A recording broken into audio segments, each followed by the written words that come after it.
Good afternoon student. Previous lecture में हम privilege and exemptions of private company यानी private company को कौन से विशेषाधिकार और कौन सी छूट दी गई है इनके बारे में पढ़ रहे थे। तो प्रिविलेजेस एंड एग्जम्पशंस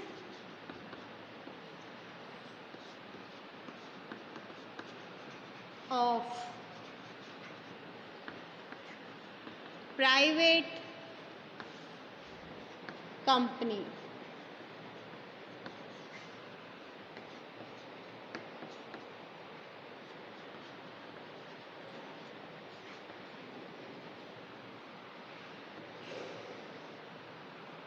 हम प्राइवेट कंपनी चैप्टर कर रहे थे।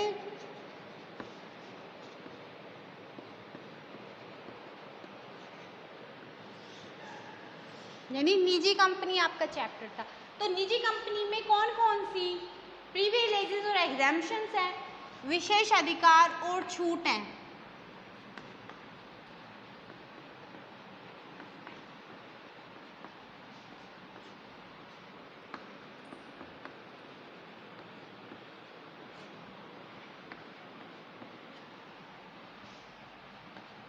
मैंने आपको एक पॉइंट कराया था, एम सिग्नेचर ऑन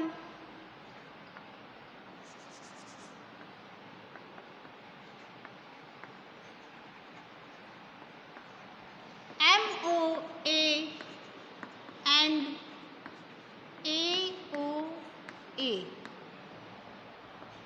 वो थोड़ी सी मिस्टेक होगी बेटे कि मेमोरेंडम ऑफ एसोसिएशन और आर्टिकल ऑफ एसोसिएशन जो ये दोनों इंपॉर्टेंट डॉक्यूमेंट हैं, इन पे प्राइवेट कंपनी हो या पब्लिक कंपनी हो, इनके सदस्यों को सिग्नेचर हस्ताक्षर करना जरूरी होता है। बट प्राइवेट कंपनी की दशा में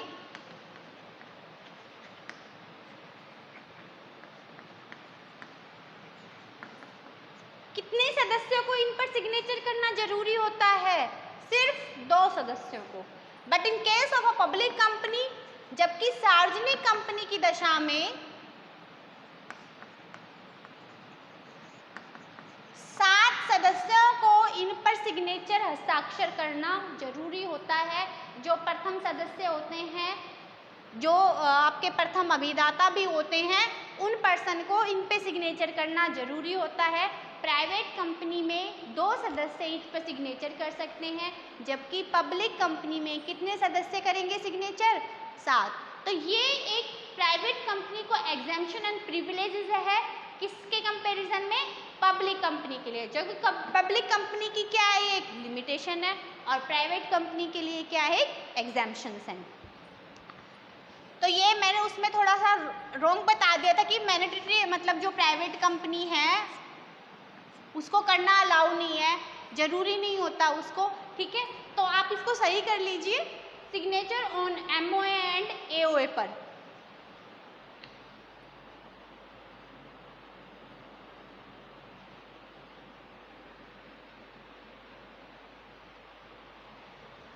नेक्स्ट है इसमें 8 पॉइंट हो गए थे आपके पहले। रिटायरमेंट ऑफ डायरेक्टर्स यानी संचालकों की निवृत्ति।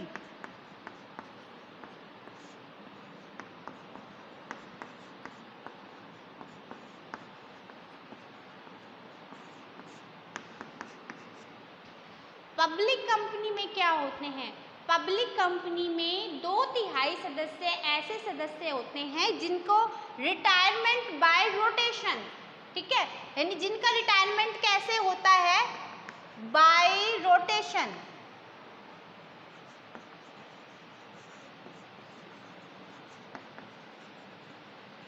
कितने सदस्यों का? 2/3 मेंबर्स का, सदस्यों का, यानी बारी बारी से निवृत्ति।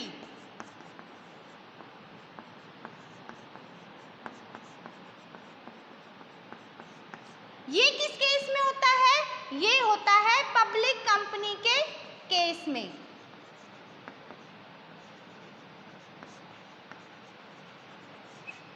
यानी पब्लिक कंपनी की केस में 2/3 सदस्य ऐसे होते हैं जिनका रिटायरमेंट बाय रोटेशन से होना जरूरी होता है, वो ऐसे ही नियुक्त होते हैं 2/3 सदस्य। माना कोई पब्लिक कंपनी में हमारे ए लिमिटेड कोई पब्लिक कंपनी थे, इसमें मेंबर्स थे हमारे टोटल 9, तो इसमें से 2/3 सदस्य ऐसे होंगे, यानी 6 सदस्य हमारे ऐसे होंगे जो रिटायर होंगे बाय रोटेशन से। ठीक है, अब ये रिटायरमेंट कैसे होंगे? जो एनुअल जनरल मीटिंग होती है, यानी वार्षिक जो साधारण सभा होती है कंपनी की,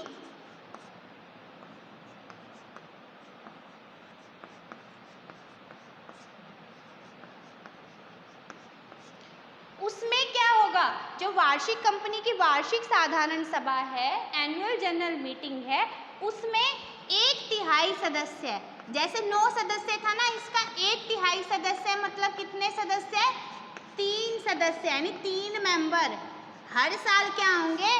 रिटायर होंगे। ठीक है, टोटल जो मेंबर में से 2/3 सदस्य तो ऐसे होंगे जो रिटायरमेंट होंगे जिसका रोटेशन से होगा, और कैसे होंगे? वो तो अपॉइंट होंगे ऐसे, ठीक है, जिनका रिटायरमेंट होता रहेगा। ठीक है, यानी 9 में से 6 मेंबर ऐसे होंगे जो रिटायरमेंट जिनका होता रहेगा। कैसे होगा? पहली वार्षिक साधारण सभा में 3 रिटायर हुए, फिर दूसरी में 3 रिटायर हुए, ऐसे होगा। ठीक है, और but in case of private company, निजी कंपनी में ऐसा कुछ नहीं होता कि जो डायरेक्टर्स रहते हैं उसका रिटायरमेंट ऐसा हम नहीं कर सकते। ये एक निजी कंपनी को छूट है, विशेष अधिकार है, जबकि पब्लिक कंपनी में जो डायरेक्टर्स होते हैं उनका रिटायरमेंट बाय रोटेशन ये होता है। आप इसको एक बार नोट कर लीजिए।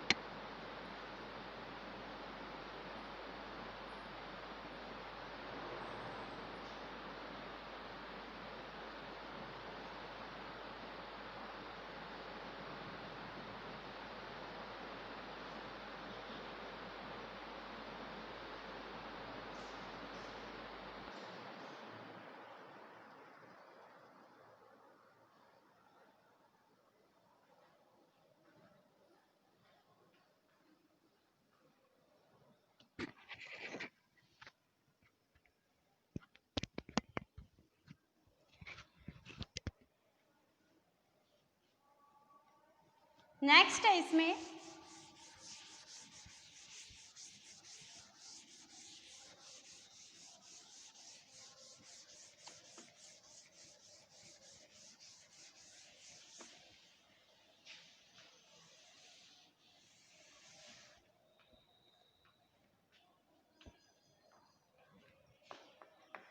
Managerial remuneration.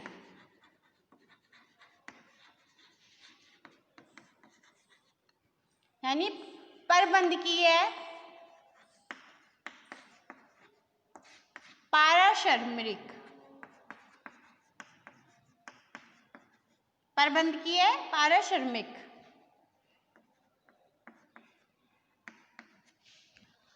पब्लिक कंपनी की दशा में क्या कंडीशन होती है? पब्लिक कंपनी की दशा में ये कंडीशन होती है, या in case of public company, जो डायरेक्टर्स होते हैं, यानी जो उसके डायरेक्टर्स होते हैं, उसको नेट प्रॉफिट के 11%, यानी जो शुद्ध लाभ है उसके 11% से अधिक भाग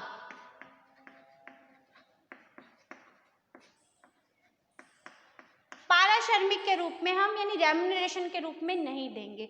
यानी 11% ऑफ नेट प्रॉफिट ठीक है, यानी 11% तक ही दे सकते हैं। नेट प्रॉफिट का 11% हिस्सा ही हम रेम्यूनरेशन के रूप में दे सकते हैं, इससे ज़्यादा नहीं दे सकते। But in case of a private company में क्या होता है, ये तो पब्लिक कंपनी में होता है कि पब्लिक कंपनी में हम 11% से अधिक भाग जो हमारा नेट प्रॉफिट का होता है उससे नहीं दे सकते। But in case of private company में क्या होगा, प्राइवेट कंपनी में कोई लिमिट नहीं होती। आप अपने जो इसमें जो मैनेजरियल इसके जो प्रबंधक है, ठीक है, डायरेक्टर्स, उनको कितना भी रेम्यूनरेशन आप दे सकते हैं, कोई लिमिट नहीं होती। ये लिमिट नहीं होती कि जो आपका टोटल प्रॉफिट यानी नेट प्रॉफिट है उसका 11% तक ही भाग आप दे सकते हो, तो कोई लिमिट नहीं होती। No limit on remuneration.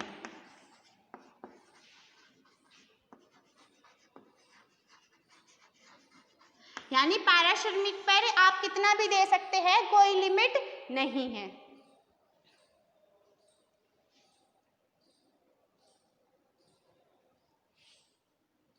Next है इसमें हमारा मिनिमम सब्सक्रिप्शन,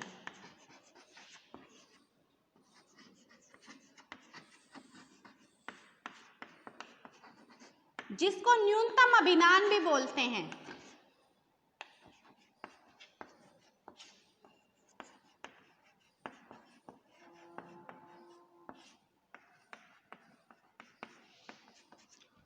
आप कॉमर्स के स्टूडेंट हैं, आपने मिनिमम सब्सक्रिप्शन के बारे में तो पढ़ा ही होगा, आपको सबको पता भी होगा। यानी मिनिमम सब्सक्रिप्शन क्या होता है, यानी पब्लिक कंपनी के केस में जब जनता को शेयर हम सब्सक्राइब करने के लिए, अभिदान के लिए आमंत्रित करते हैं, तब मिनिमम सब्सक्रिप्शन का केस होता है। अब सब्सक्रिप्शन का मतलब क्या होता है, जैसे आप यूट्यूब चैनल पे आप देखते हो कि सब्सक्राइब करो, तो ये मिनिमम सब्सक्रिप्शन क्या होता है, न्यूनतम अभिदान क्या होता है कि जो पब्लिक कंपनी जब जो शेयर होल्डर्स हैं उनके अंशों को जो अपने निर्गमन करती है, उस टाइम वो कंपनी के रजिस्ट्रार को ये वादा मतलब दिलासा दिलाती है कि हमें इतना सब्सक्रिप्शन तो मिलेगा ही मिलेगा।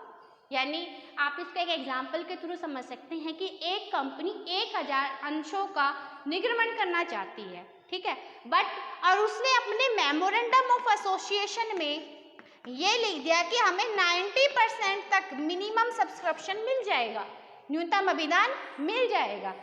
कंपनी के अंश कितने थे, 1000 शेयर इशू करना चाहती थी। एप्लीकेशन कितनी मिली, यानी आमंत्रण, जो जनता के द्वारा उनको आमंत्रण पत्र कितना मिला, 900 शेयर का। तो क्या ये कंपनी अपने अंशों का अभिदान यानी अपने अंशों को अलॉट कर सकती है, आवंटन कर सकती है। क्यों, उसने मेमोरेंडम ऑफ एसोसिएशन में कितनी लिमिट दे दी थी, 19%, यानी ये आपका मिनिमम सब्सक्रिप्शन है, न्यूनतम अभिदान है।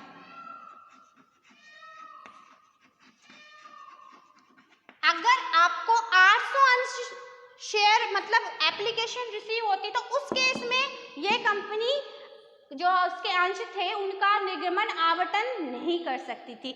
बट 900 शेयर मिले, 90% इसमें गिवन है। जितना आपने मेमोरेंडम ऑफ एसोसिएशन में लिमिट कर दी कि 19%, 95% इसका मिलेगा, तो उतने परसेंट अगर आपको एप्लीकेशन मिल रही है तो आप कर सकते हैं, नहीं तो नहीं कर सकते। ये होता है पब्लिक कंपनी के केस में। ओवर सब्सक्रिप्शन क्या होता कि आपको इशू तो 1000 करने थे पर आपके पास एप्लीकेशन आ गई 1200 रुपए, तो वो ओवर सब्सक्रिप्शन होता है, अति अभिदान भी बोलते हैं जिसको, ठीक है। तो बट ये सब केस किसमें होता है, पब्लिक कंपनी में। पब्लिक कंपनी में न्यूनतम अभिदान होता है कि इतने अगर आपके होंगे शेयर तो इतनी एप्लीकेशन आपको रिसीव होगी, तभी आप अलॉट कर सकते हैं शेयर्स को। But in case of a private company ऐसी कोई लिमिटेशन नहीं है। क्यों, प्राइवेट कंपनी में आप शेयर अलॉट करना चाहते हैं तो कर सकते हैं, बट मिनिमम सब्सक्रिप्शन का कोई प्रावधान नहीं है। ये एक प्राइवेट कंपनी की प्रिविलेजेस एंड एग्जेम्पशन, एक विशेष अधिकार और छूट है। राइट डाउन कीजिए इसको।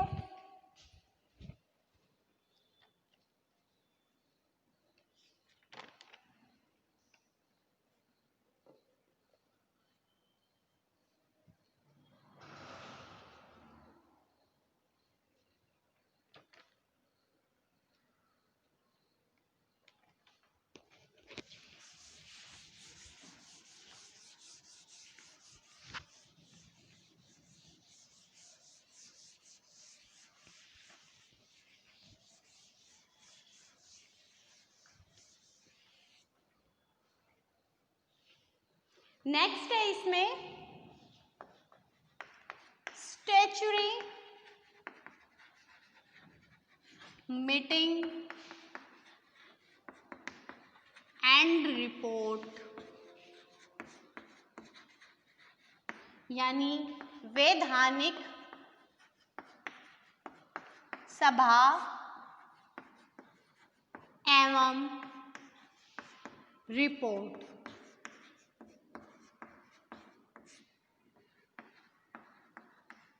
What is a statutory report? Statutory report क्या होती है? वैधानिक सभा जो स्टैच्यू से बनी होती है, विधान से बनी होती है, ठीक है। ये जो पब्लिक कंपनी होती है, एक तो ये ध्यान रखना कि स्टैट्यूटरी मीटिंग जो कंपनी की meeting, annual general meeting, extra ordinary general meeting, ठीक है, असामान्य साधारण सभा होती है, एक वार्षिक साधारण सभा होती है, उससे अलग होती है, ठीक है। और ये किसको बुलानी पड़ती है? पब्लिक कंपनी, पब्लिक कंपनी को ही बुलानी पड़ती है स्टैट्यूटरी मीटिंग, ठीक है। और कोई जो पब्लिक कंपनी, वो कैसे कंपनी कब बुलाएगी? अपने जीवन काल में सिर्फ एक बार। कुछ पॉइंट्स बता रही हूँ, आप इनको लिखिए। जीवन काल में सिर्फ एक बार ही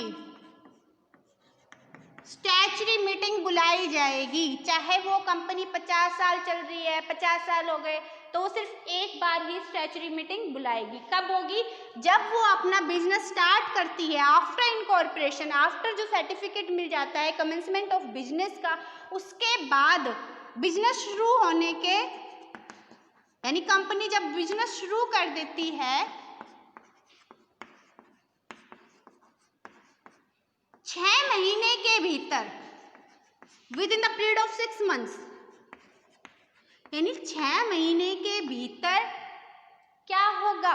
6 महीने के भीतर एक स्टैट्यूटरी मीटिंग बुलानी पड़ेगी। किसको? पब्लिक कंपनी को, ठीक है। और इस स्टैट्यूटरी मीटिंग में जो भी डिसीजन लिए जाएंगे, उसकी जो रिपोर्ट होगी वो तैयार होगी।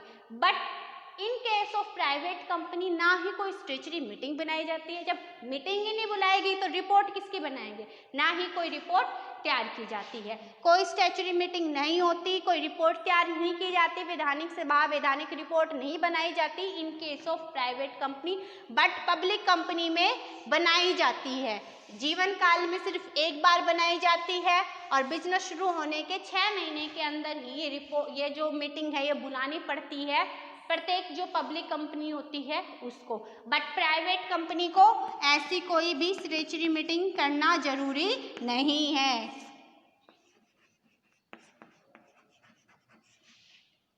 कोई स्टैट्यूटरी मीटिंग नहीं बुलानी पड़ती।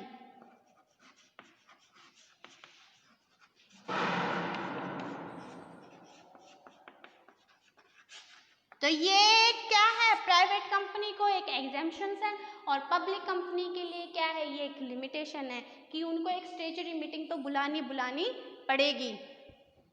देखिए इसको,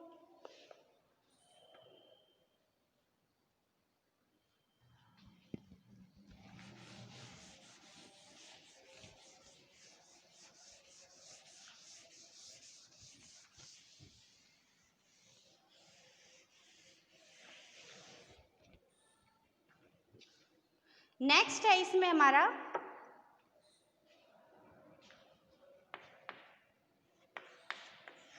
क्योरम, जिसको कार्यवाहक संख्या भी बोलते हैं।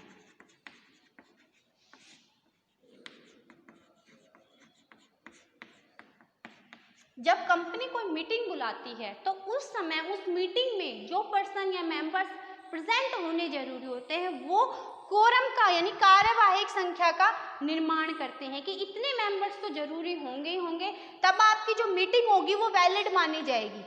ठीक है, मीटिंग वैलिड तभी होगी जब कम से कम, यानी मीटिंग जो आपकी वो वैध तभी होगी जब कार्यवाहक संख्या होगी, यानी उस समय कुछ मेंबर्स उपस्थित होंगे, उसको बोलते हैं कोरम, फॉर्म ऑफ कोरम। ठीक है, यानी आपकी जो मीटिंग होती है उसमें कुछ सदस्य मिलने चाहिए। तो प्राइवेट कंपनी में कितने पर्सन मिलकर कोरम का निर्माण कर सकते हैं ताकि जो आपकी मीटिंग हो वो वैलिड हो। 2। और in case of public company कितने सदस्य होने चाहिए? कम से कम 5 सदस्य होने चाहिए। और सदस्यों की संख्या के आधार पर पब्लिक कंपनी में बांटा जाता है। जैसे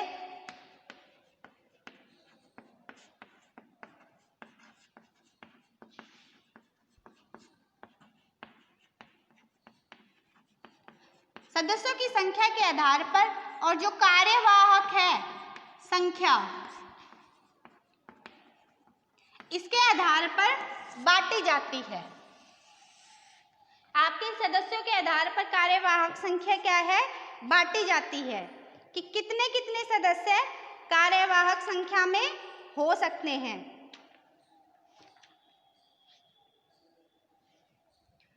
सबसे पहले है इसमें सदस्य 1000 तक सदस्य होने पर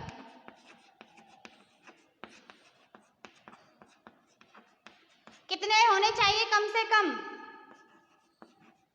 मिनिमम कितने मेंबर होने चाहिए? 5। कम से कम 5 सदस्य होने चाहिए। जब आपके सदस्यों की संख्या 1000 हो, 1000 1 से 5000 तक सदस्य होने पर 15 सदस्य, कम से कम 15 सदस्य होने चाहिए। 5000 से अधिक, 5000 से अधिक तो कितने सदस्य होने चाहिए? 30 सदस्य होने चाहिए। तो ये क्योरम का निर्माण करते हैं, ये होता है पब्लिक कंपनी के केस में। बट इन प्राइवेट कंपनी सदस्यों की संख्या के आधार पर कितने क्योरम होगा, ऐसा कोई प्रोसीजर नहीं है। ये एग्जाम्पशंस है। किसको मिल रही है? प्राइवेट कंपनी को। सिर्फ 2 सदस्य मिलकर ही क्योरम का निर्माण करेंगे। समझ गए आप? इसको राइट डाउन कीजिए।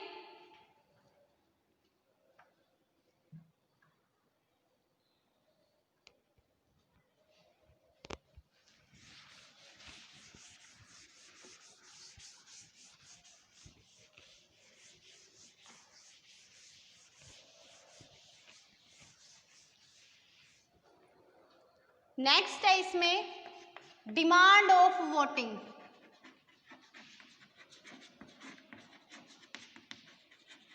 यानी वोटिंग की मांग।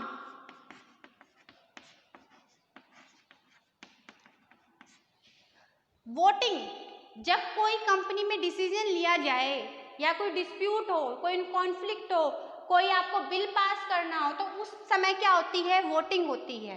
तो डिमांड ऑफ वोटिंग यानी वोटिंग की डिमांड कितने सदस्य होने पर कर सकते हैं? तो प्राइवेट कंपनी की दशा में है 2 सदस्य। 2 सदस्य भी हो ना, तो कोई डिसीजन ऐसा लेना हो तो वोटिंग की हम डिमांड कर सकते हैं। But in case of public company कितने सदस्य होने चाहिए? 5 सदस्य होने चाहिए।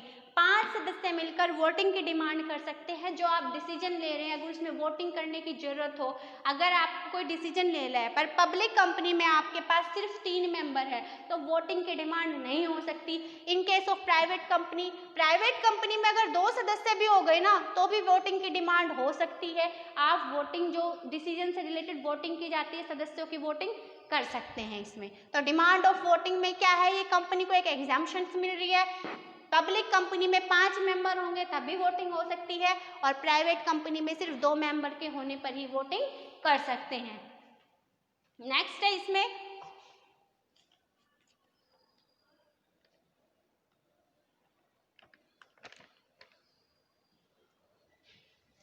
Procedure of meeting.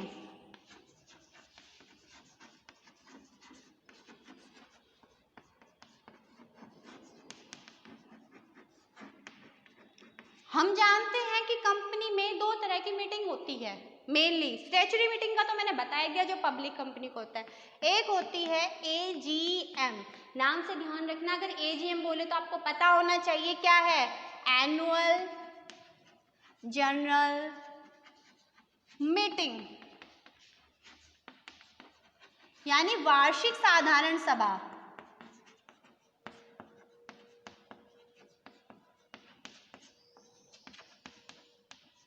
जो कंपनी हर साल करती है, साधारण सभा होती है। और एक आता है EGM, extra ordinary general meeting,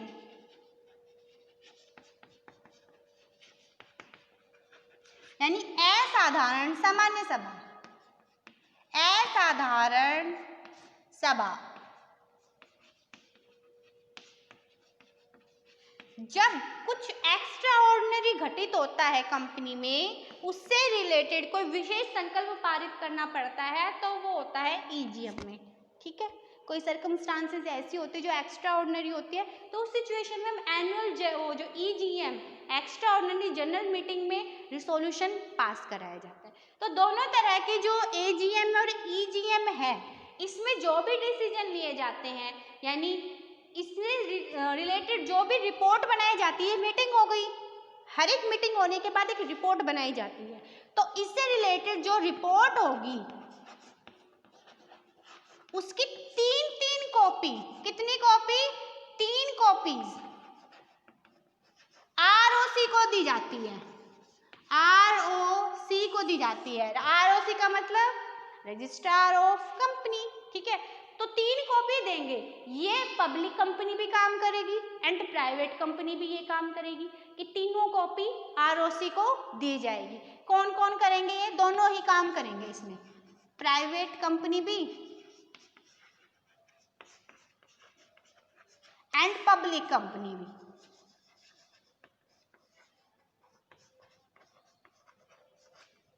अब आप कहोगे इसको एग्जाम्पशंस कैसे मिली?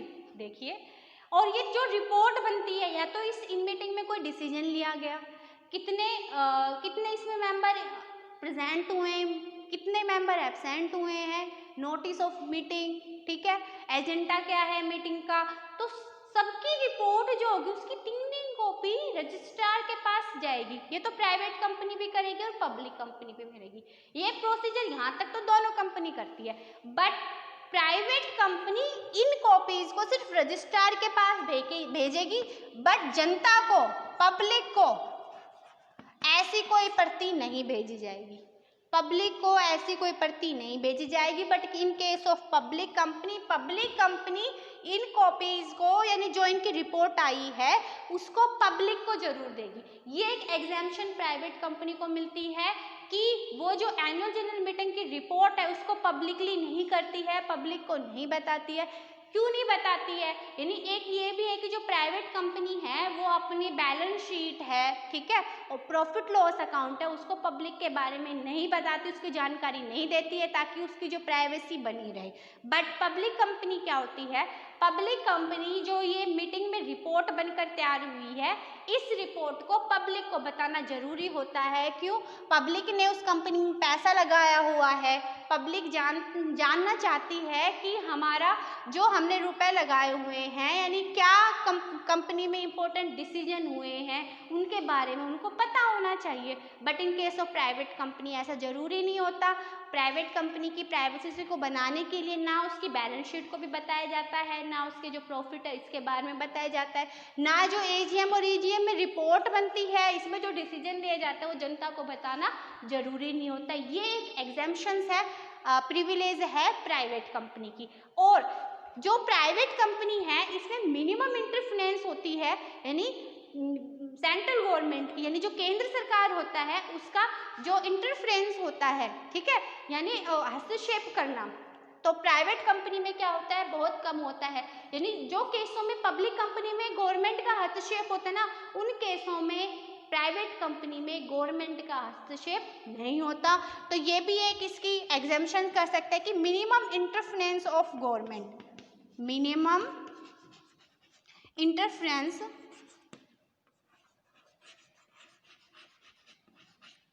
On government in private company, यानी मिनिमम इंटरफेरेंस यानी बहुत कम हस्तक्षेप होता है केंद्र सरकार का, किस कंपनी में? निजी कंपनी में। नोट डाउन कर लीजिए आप इसको।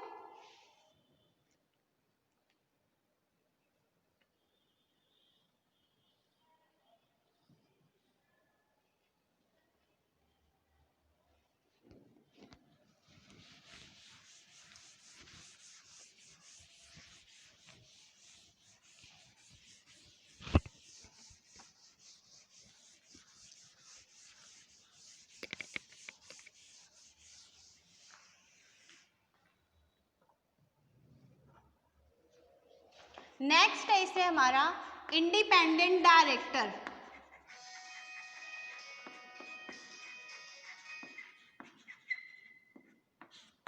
यानी स्वतंत्र संचालक।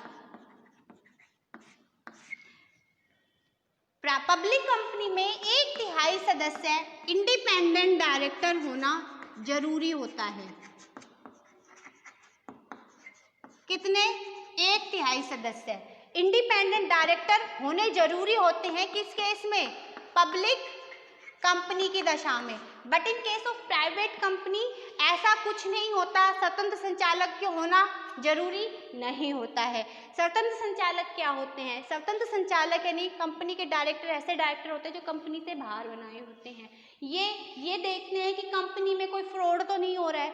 क्यों? ये कंपनी जो पब्लिक के लिए बनाए गए हैं, ये वाले संचालक होते हैं, इनकी जो नियुक्ति होती है ये कंपनी से बाहर के होते हैं और ये देखते हैं कि कंपनी में कोई फ्रॉड नहीं हो रहा है। क्यों? जनता ने वो कंपनी पर विश्वास करके क्या धन लगाया हुआ है, उस धन की सिक्योरिटी के लिए ऐसे स्वतंत्र संचालक बनाए जाते हैं। ठीक है, जो पूरी तरह से देखते हैं कि कंपनी में कोई फ्रॉड नहीं हो रहा है, कंपनी अपना काम अच्छे से कर रही है, मैनेजमेंट कंपनी में अच्छे से हो रहा है नहीं। तो 1/3 सदस्य जो होते हैं वो इंडिपेंडेंट डायरेक्टर होने चाहिए पब्लिक कंपनी में। But in case of a private company ऐसा कुछ नहीं होता है। प्राइवेट कंपनी में ऐसा कुछ नहीं होता है, ऐसी कोई लिमिट नहीं है कि आप इतने इंडिपेंडेंट डायरेक्टर बनाएंगे। तो ये इसको प्राइवेट कंपनी को एक एग्जेम्पशंस मिली हुई है। नेक्स्ट जो इसमें है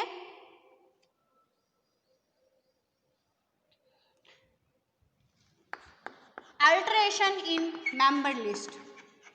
छोटा सा पॉइंट है alteration in, and last point है ये इसमें मेंबर लिस्ट।